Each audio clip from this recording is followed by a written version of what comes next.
CEC की online व्याख्यान श्रृंखला में मैं सभी को नमस्कार करती हूँ। मैं डॉक्टर कांता भाटिया आपके बीच संस्कृत विशेष के द्वितीय वर्ष के पाठ्यक्रम में निर्धारित मुद्रा राक्षस नाटक के विषय में कुछ बात करना चाहूँगी। इससे पहले कि मैं अपना वक्तव्य आरंभ करूँ, मैं सीईसी का धन्यवाद करती हूँ कि उन्होंने छात्रों के हित को देखते हुए ये व्याख्यान माला आरंभ की। आज पूरे विश्व में ऐसी भयंकर स्थिति है कि कोई नहीं जानता कि ये स्थिति कब सामान्य होगी, और विशेष रूप से हमारे छात्र जिनका कि पूरा भविष्य उनकी पढ़ाई पर ही निर्भर है, उन्हें बिल्कुल भी समझ नहीं आ रहा कि वो अपना जो पाठ्यक्रम है वो किस तरह से पढ़ें, क्योंकि आजकल विद्यालय महाविद्यालय सभी बंद हैं और छात्र अपने घर में बंद होकर बैठे हैं। तो सीईसी ने ये जो व्याख्यान का कार्यक्रम आरंभ किया है, ये छात्रों के लिए बहुत ही लाभकारी होगा। इसलिए मैं पुनः सीईसी का धन्यवाद करती हूँ कि जिन्होंने इस व्याख्यान श्रृंखला को आरंभ कर छात्रों के मानसिक तनाव को दूर करने का प्रयास किया है। तो इसी श्रृंखला में मैं बताना चाहूँगी कि सीबीसीएस के द्वितीय वर्ष के पाठ्यक्रम में नाटक का भी एक विषय है, और उसमें 3 नाटक हैं। एक स्वप्नवासवदत्तम, एक अभिज्ञान शाकुंतलम और तीसरा मुद्रा राक्षस। तो मुद्रा राक्षस नाटक पर मैं आपके सामने अपनी बात रखूंगी। जैसा कि मैंने बताया कि मुद्रा राक्षस नाटक है, तो नाटक क्या है इस पर चर्चा करना बहुत ही आवश्यक है। तो नाटक की बात करें तो सामान्य रूप से जिसे हम नाटक कहते हैं, काव्य शास्त्र की भाषा में उसको रूपक भी कहते हैं और रूप भी कहते हैं और नाट्य भी कहते हैं। तो मैं आपके सामने एक कारिका प्रस्तुत करती हूँ जिसमें कि ये तीनों नामों के विषय में बताया गया है, और वो क्या है? अवस्थानुकृतिर नाट्यम रूपम दृश्यतयोच्यते रूपकम तत्समावेशात् दशधैव रसाश्रयम। तो यहाँ पे देखिए, यहाँ पे नाट्य पहले कहा कि अवस्थानुकृतिर नाट्यम। यहाँ पे जो अवस्था का अनुकरण करते हैं वो नाटक है। देखिए, नाटक में जो नट हैं, जो अभिनय करने वाले हैं, जो नाटक के अंतर्गत पात्र होते हैं, वो जिस प्रकार से भी नाटक उनके विषय में लिखा जाता है, उनकी प्रकृति के विषय में, उनके जीवन के विषय में, उनके वेशभूषा के विषय में, तो उसी का वो अनुकरण करते हैं जब मंच पर अभिनय करते हैं। तो जिसके द्वारा या जिसमें अवस्था का अनुकरण किया जाता है उसे हम नाट्य कहते हैं। और इसका जो दूसरा नाम है वो रूप है, और रूप के लिए कहा कि रूपम दृश्यतयोच्यते, अर्थात जब उसको हम देखते हैं तो वो रूप कहलाता है। अर्थात जिस वस्तु को हम देख सकते हैं, हम जानते हैं कि रूप को हम चक्षु इंद्रिय द्वारा देख सकते हैं, तो नाटक को भी हम चक्षु इंद्रिय के द्वारा देखते हैं और उसका आनंद प्राप्त करते हैं, इसलिए नाटक भी रूप कहलाता है। और जो नाटक का तीसरा नाम है रूपक, उसमें कहा रूपकम तत्समावेशात्, तो इन दोनों का समावेश जिसमें हो, अर्थात अवस्थानुकृति भी हो और देखा भी जा सके, तो उसे हम रूपक कहते हैं।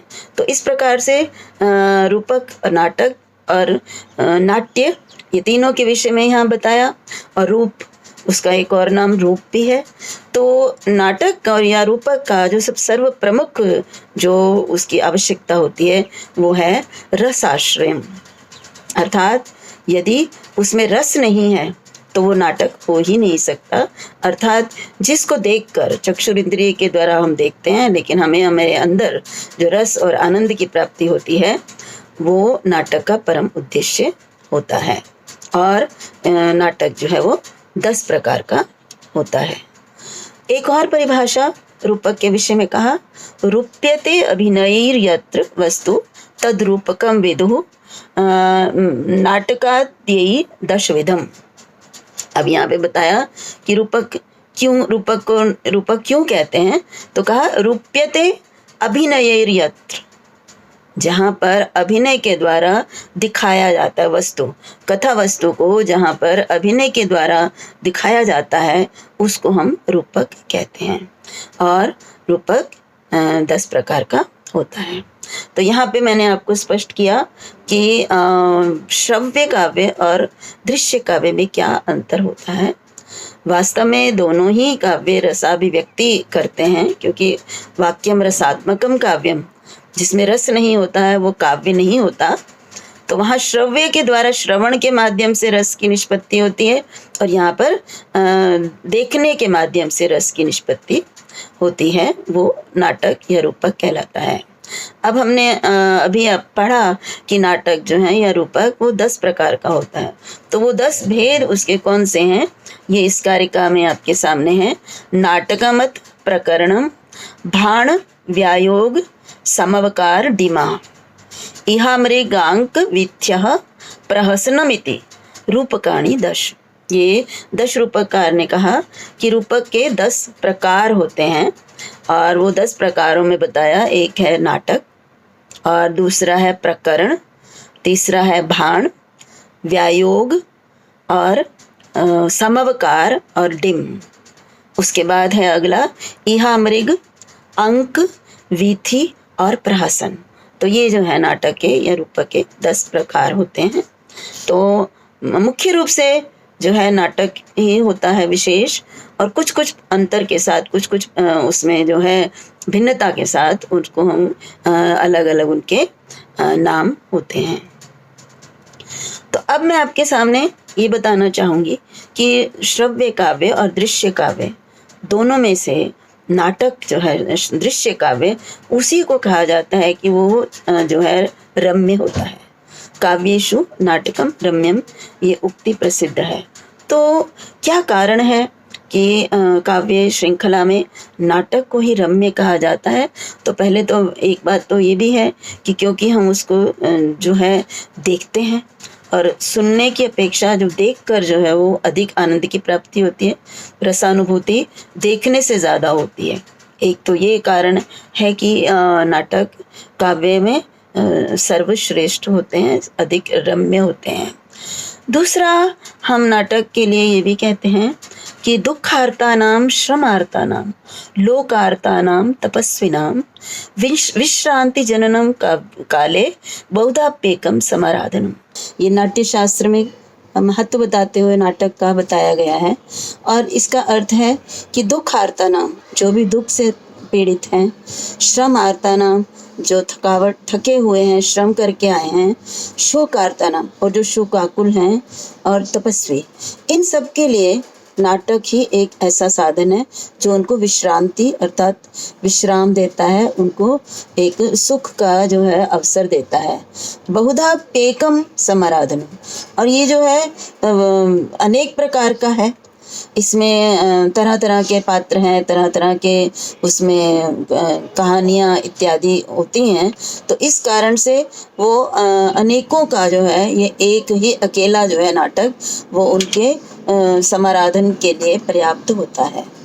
इसी प्रकार से एक अन्य स्थान पर नाट्यशास्त्र में कहा गया है कि न त ज्ञानम न त शिल्पम न स विद्या न स कला न स योगो न तत्कर्म नाटके यद्न दृश्यते। देखिए, नाटक ही एकमात्र ऐसा साधन है मनोरंजन का जिसमें कि प्रत्येक तरह का ज्ञान, शिल्प, कला, विद्या, योग सब कुछ एक में ही समाहित होता है। इसलिए जिसकी जिसमें रुचि हो वो उसका आनंद ले सकता है। इसीलिए कहा नाट्यम भिन्न रुचेर जनस्य बहुधाप्येकम समाराधन, मतलब कि एकमात्र नाटक अकेला ही भिन्न भिन्न रुचि वाले लोगों को समाराधित करता है, उनको उनका मनोरंजन करता है, संतुष्ट करता है। अब मैं आपके सामने नाटक के विषय में ये बताना चाहती हूँ कि नाटक की उत्पत्ति जो है उसके विषय में क्या मत है। क्योंकि प्राचीन काल से ही भरत मुनि के काल में भी नाट्य शास्त्र उन्होंने रचना की, परंतु नाटक की उत्पत्ति के विषय में यदि बात की जाए तो सबसे पहले तो भारतीय मत है जो कि नाट्य की दैवी उत्पत्ति मानते हैं। और नाटक को पंचम वेद के रूप में माना जाता है। ऐसा कहा जाता है कि ब्रह्मदेव के पास इंद्र पहुँचे और उन्होंने उनसे कुछ ऐसा साधन मांगा जो कि सब लोगों को समाराधित कर सके, प्रसन्न कर सके। तो ब्रह्मदेव ने उनको नाटक के रूप में पंचम वेद प्रदान किया। ये हमारी प्राचीन मान्यता है। और इसमें बताया, भरत मुनि ने भी इसको कहा, जग्राह पाठ्यम ऋग्वेदात् साम्नो गीतिमेव च यजुर्वेदात् अभिनयान रसान अथर्वणादपि। तो यहाँ पे देखिए, चारों वेदों से, ऋग्वेद से पाठ्य वर्ण्य विषय, यजुर्वेद से गीति जो है वो गीति तत्व, क्योंकि उसमें गायन भी होता है, नाटक में संगीत भी होता है। और उसके बाद यजुर्वेद से अभिनय नाटक का प्रमुख अंग है। तो यजुर्वेद से अभिनय लेकर पंचम वेद जो है वो उसको ब्रह्म ने इंद्र को दिया बनाकर। तो इस तरह से ये कहा जाता है कि नाटक जो है वो पंचम वेद के रूप में हमें प्राप्त हुआ। तो ये भारतीय विद्वानों के अनुसार और कुछ पाश्चात्य विद्वानों के अनुसार भी जो नाटक की जो है वो दैवी उत्पत्ति मानी जाती है। इसी प्रकार से जो पाश्चात्य विद्वान हैं उन्होंने ये माना है कि जैसे हमारे ऋग्वेद में संवाद सूक्त हैं, जैसे सर्मापाणि संवाद, यमी संवाद सूक्त, और इसी प्रकार से विश्वामित्र नदी संवाद सूक्त। तो उनका मानना है कि ये इन संवाद सूक्तों के द्वारा ही नाट्य जो है उसकी उत्पत्ति हुई, अर्थात कि यज्ञ आदि के अवसरों पर इन संवादों का जो अभिनय किया जाता था और उसी से जो है वो नाट्य की रचना हुई। अब ये मत भी जो है सर्वमान्य नहीं है। इनका कहना है कि वो गद्य भाग जो है बाद में लुप्त हो गया, परंतु सभी जो हैं इस बात से सहमत नहीं होते हैं। अब कुछ और मत भी नाट्य की उत्पत्ति के संबंध में हैं। जैसे मैं बहुत विस्तार से इस पर चर्चा नहीं करूंगी, मैं आपको केवल मात्र निर्देश मात्र कर दूंगी, क्योंकि आपका जो मुख्य जो विषय है वो मुद्रा राक्षस नाटक पर है। परंतु क्योंकि नाटक के विषय में जानकारी कुछ होना अनिवार्य है, इसलिए मैं आपके सामने कुछ मुख्य जो बिंदु हैं वो रख रही हूँ। जैसे कि उत्पत्ति के विषय में कई और सिद्धांत हैं। जैसे इन्होंने कहा ग्रीक नाटकों से भारतीय नाटकों की उत्पत्ति हुई, क्योंकि उसमें यवनिका और अंक इत्यादि जो हैं उनका प्रयोग है, जो कि ग्रीक नाटकों में भी देखा जाता था। तो इससे मानते हैं, परंतु विद्वान जो हैं इसका भी खंडन करते हैं। ये जो ग्रीक नाटकों से नाटक की उत्पत्ति का जो मत है वो प्रोफेसर वेबर का था, पाश्चात्य विद्वान। इसी प्रकार से वीर पूजा सिद्धांत भी डॉक्टर रिजवे मानते हैं। उनका कहना है कि वीरों की जो प्रशंसा में उनके जो लिखे जाते थे, जो उनकी प्रशस्तियाँ लिखी जाती थी, वहीं से नाटकों की उत्पत्ति हुई। और वो जैसे रामायण महाभारत में राम जो है कृष्ण इत्यादि के चरित्र का जिस प्रकार नाटकीय रूप में वर्णन है, तो उनका कहना है कि नाटकों की उत्पत्ति वीर पूजा के द्वारा ही यहाँ पर हुई है।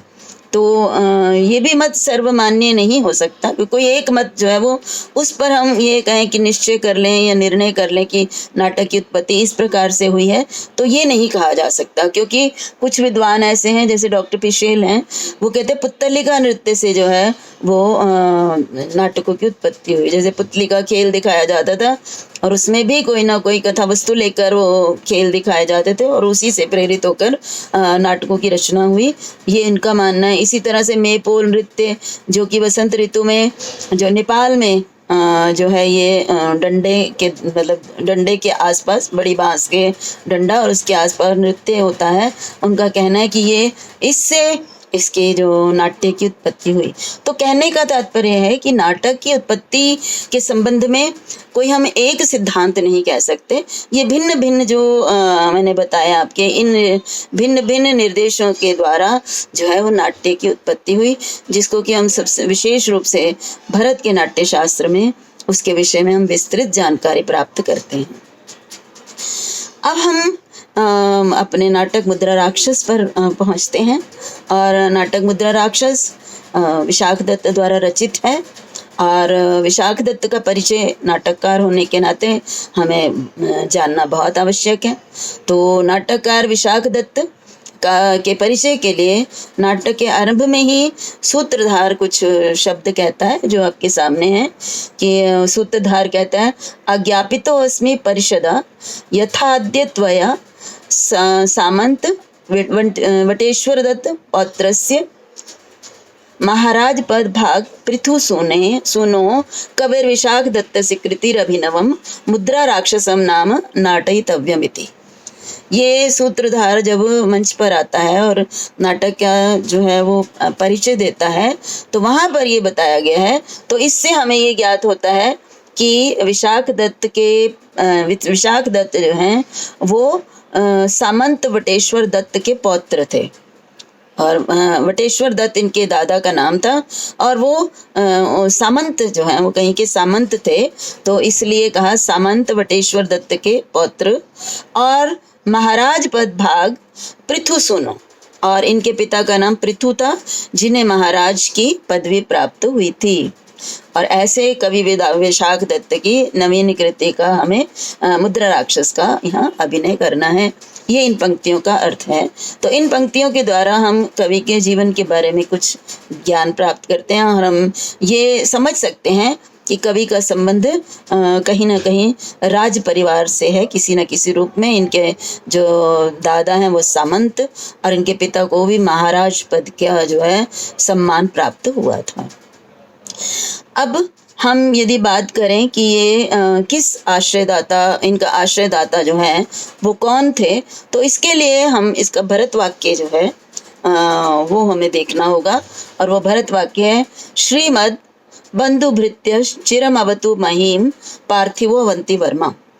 ये भरत वाक्य मैं अभी बाद में इसकी चर्चा करूंगी। भरत वाक्य होता है कि नाटक जब समाप्त होता है तो नाटक की समाप्ति पर जो प्रार्थना की जाती है, अंत में शुभ कामना की जाती है, वो भरत वाक्य होता है।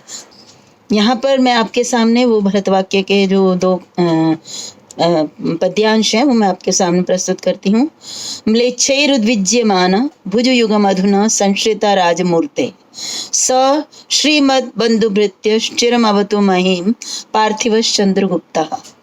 यहाँ पर देखिए पाठ भेद मिलते हैं। यहाँ पे कुछ ग्रंथों में पार्थिव चंद्रगुप्ता और कुछ में पार्थिव अवंती वर्मा प्राप्त होता है, कुछ में पार्थिव दंती वर्मा और कुछ में पार्थिव रंती वर्मा। तो यहाँ पर प्रश्न ये उठता है कि ये इनके जो आश्रय राजा थे वो कौन थे इन चारों में से, क्योंकि इसी के आधार पर विशाख दत्त का काल निर्णय भी हो पाएगा। तो इसलिए मैं आपके सामने वो चारों राजाओं के संबंध में और उनके काल के संबंध में कुछ प्रकाश डालना चाहूंगी। इसमें देखिए पहले राजा हैं पार्थिवो अवंती वर्मा। तो यहाँ पे देखिए अवंती वर्मा नाम के दो राजा हुए हैं, एक कश्मीर के राजा अवंती वर्मा और दूसरे हैं कन्नौज के मौखरी वंश के राजा अवंती वर्मा। तो यहाँ पे यदि हम बात करें कि कश्मीर के राजा अवंती वर्मा के समय में विशाख दत्त हुए हैं तो ये उचित नहीं है। क्यों नहीं है? क्योंकि विशाख दत्त ने अपने प्रथम अंक में 5 राजाओं के नाम गिनाए हैं, म्लेच्छ जिनको कहा है, और उसमें कश्मीर के राजा का भी नाम है। तो जिस राजा के आश्रय में कवि हैं उनके विषय में इस प्रकार से उनको म्लेच्छ कहना, उनको अपमानजनक शब्दों का प्रयोग करना ये उचित प्रतीत नहीं होता। तो इससे यही प्रतीत होता है कि कश्मीर के राजा अवंती वर्मा इनके आश्रय राजा नहीं हो सकते। दूसरे कन्नौज के राजा जो कि मौखरी वंश के राजा थे, उनके विषय में यदि बात की जाए तो बहुत से जो हैं विद्वान उनको ही विशाख दत्त का जो आश्रय राजा मानते हैं। और उनका कहना है कि कन्नौज के मौखरी वंश के राजा, इनके जो पुत्र हैं उनका विवाह हर्षवर्धन की जो बहन है उसके साथ हुआ था। और उस राजा ने ही, अवंती वर्मा ने ही हर्षवर्धन के पिता को की सहायता लेकर, प्रभाकर वर्धन उनके पिता का नाम था, तो उनकी सहायता लेकर हूणों पर आक्रमण करके उनको हराया था। हूण अर्थात म्लेच्छ। तो इसलिए विद्वानों का ये मानना है कि विशाख दत्त इनके आश्रित कवि थे, अवंती वर्मा जो कि कन्नौज के राजा थे। तो उनका समय भी यहाँ जो है 6ठी शताब्दी, उनके जो हर्षवर्धन है उनका 606 ईस्वी उनका काल है। और इसलिए विद्वानों का ये मानना है कि विशाख दत्त भी जो है 6ठी शताब्दी के उत्तरार्ध में जो है उनका समय माना जा सकता है। तो एक मत तो ये मानता है कि अवंती वर्मा पाठ सही है, और इस पाठ के अनुसार वो इनको विशाख दत्त को 6ठी शताब्दी के उत्तरार्ध में मानते हैं। अब दूसरे जो हैं वो राजा हैं दंती वर्मा। एक पाठ दंती वर्मा भी है। तो दंती वर्मा पल्लव नरेश दंती वर्मा है, जो जिनका समय 720 ईस्वी का में इन्होंने म्लेच्छों पर आक्रमण, जो इनका समय 720 ईस्वी है, परंतु इनके लिए ये है कि इन्होंने म्लेच्छों पर कभी आक्रमण ही नहीं किया, और दूसरा ये शैव थे, तो इसलिए हम इनको भी इनके आश्रय राजा नहीं मान सकते। हम ये नहीं मान सकते कि ये इनके काल में हुए थे। उसके बाद रंती वर्मा जो है, तीसरा पाठ जो है वो रंती वर्मा प्राप्त होता है, परंतु रंती वर्मा नाम का इतिहास में कोई राजा है ही नहीं, उसका कहीं उल्लेख नहीं है। उसके बाद तीसरा जो अंतिम जो है चौथा, वो पाठ जो है वो बहुत सारे विद्वान मानते हैं कि ये सही पाठ है, और वो उसमें पार्थिवश चंद्रगुप्ता। तो विद्वानों का मानना है कि चंद्रगुप्त के समय में ही विशाख दत्त हुए थे। तो इसलिए विद्वान जो है ये प्रयास करते हैं कि चंद्रगुप्त के काल में ही विशाख दत्त को उनका स्थिति काल माना जाए। तो यहाँ पर देखिए चंद्रगुप्त भी 3 हुए हैं, और उनमें पहला जो है चंद्रगुप्त मौर्य प्रथम, और दूसरे जो हैं गुप्त वंशीय चंद्रगुप्त, जिन्होंने मगध में गुप्त वंश की स्थापना की थी, और तीसरे हैं चंद्रगुप्त द्वितीय विक्रमादित्य। तो यहाँ पर इन तीनों में से जो प्रथम जो चंद्रगुप्त हैं उनको इनका आश्रयदाता नहीं माना जा सकता, इनको उनके काल में जो है स्थित हुए नहीं माना जा सकता, क्योंकि उन्होंने मौर्य वंश की स्थापना की थी, और जिस प्रकार से चित्रण इन्होंने चंद्रगुप्त का किया है उससे ये जो है चंद्रगुप्त मौर्य जो हैं प्रथम, ये इनके आश्रयदाता नहीं हो सकते। और गुप्त वंशीय राजा जिन्होंने मगध वंश की स्थापना की थी, मगध में गुप्त वंश की स्थापना की थी, और तीसरे जो है वो चंद्रगुप्त द्वितीय विक्रमादित्य। तो इनको ही जो है बहुत सारे विद्वान जो हैं इनको इनके आश्रयदाता मानते हैं, और कहते हैं कि वो इन्हीं के काल में जो है वो रहे होंगे। और चंद्रगुप्त द्वितीय विक्रमादित्य का जो समय है वो 375 से 415 ईस्वी का है। तो विद्वान ये मानते हैं कि ये चंद्रगुप्त जो विक्रमादित्य की उपाधिधारी चंद्रगुप्त हैं, इनके काल में विशाख दत्त हुए होंगे। तो देखिए हम यहाँ पे यदि देखें तो इनका काल जो है वो 5वीं शताब्दी से लेकर 6ठी शताब्दी के उत्तरार्ध जो है तक जो है इनका समय जो है उसमें आ जाता है, अर्थात इसके बीच में वो किसी भी समय जो है उनका काल हो सकता है। तो ये इसलिए होता है कि जब कवि जो है अपने बारे में, अपने काल के बारे में निश्चित रूप से कुछ जानकारी नहीं देते हैं, तो फिर प्रमाणों के आधार पर ही उनके काल का निर्णय किया जाता है। इसलिए स्पष्ट रूप से हम उनके काल के विषय में कुछ नहीं कह सकते। हाँ, इतना कह सकते हैं कि ये जो है 4th शताब्दी से लेकर और 6ठी शताब्दी तक का समय जो है इनका काल माना जा सकता है। इनके ये बीच का काल, इनमें किसी भी समय उनके काल को माना जा सकता है। निश्चितता न होने के कारण ये दोलायमान ही रहता है इन कवियों का काल निर्णय। तो अब मैं आपके सामने मुद्रा राक्षस के विषय में कुछ बात करूंगी, क्योंकि नाटक के श्लोकों को या नाटक के कथा भाग को आरंभ करने से पूर्व उस नाटक के विषय में जानकारी होना अनिवार्य है। तो मैं आपके सामने मुद्रा राक्षस के जो परिचय है उसमें सबसे पहले मैं नामकरण के ऊपर आपसे बात करूंगी कि मुद्रा राक्षस का नामकरण जो है वो किस प्रकार से हुआ। तो यहाँ पे देखिए मुद्रा राक्षसम, इसमें दो शब्द हैं, एक मुद्रा और एक राक्षस। तो यहाँ पे देखिए इसका अर्थ है मुद्रया जितः राक्षसः। ये हम नाटक में पढ़ेंगे कि किस तरह से मुद्रा के द्वारा राक्षस को चाणक्य ने अपनी योजनाओं के द्वारा जीत लिया था।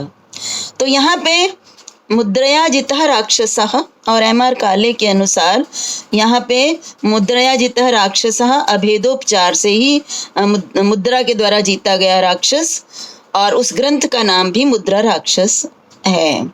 यहाँ उनका ये मानना है कि यहाँ पे कोई प्रत्यय, यदि हम कहें कि अण प्रत्यय राक्षसम अधिकृत्य कृतम नाटकम, तो यहाँ पे राक्षस को अधिकृत करके नाटक लिखा गया हो, ये उचित नहीं है।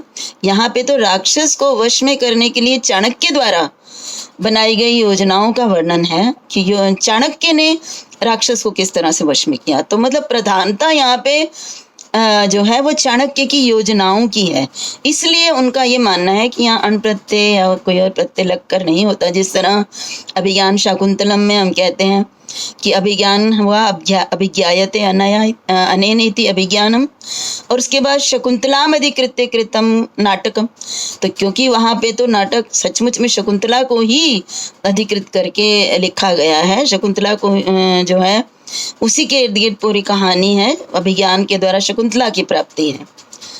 तो यहाँ पर हम जो है ये उनका एक मत है जो मैंने आपके सामने प्रस्तुत किया। ये भी एक मत हो सकता है कि राक्षसम अधिकृत्य कृतम नाटकम ना कह के हम केवल मुद्रा से जिसमें राक्षस को जीता गया, तो जीतने वाला कौन है? चाणक्य।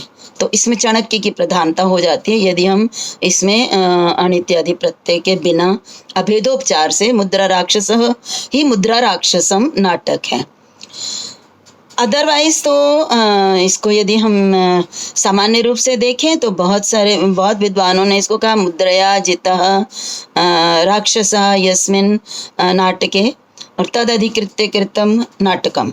तो मतलब तद अधिकृत्य कृत्य ग्रंथे से यहाँ पे राक्षस से अण प्रत्यय लगाकर मुद्रा राक्षसम भी बनता है, वो भी एक जो है मत है।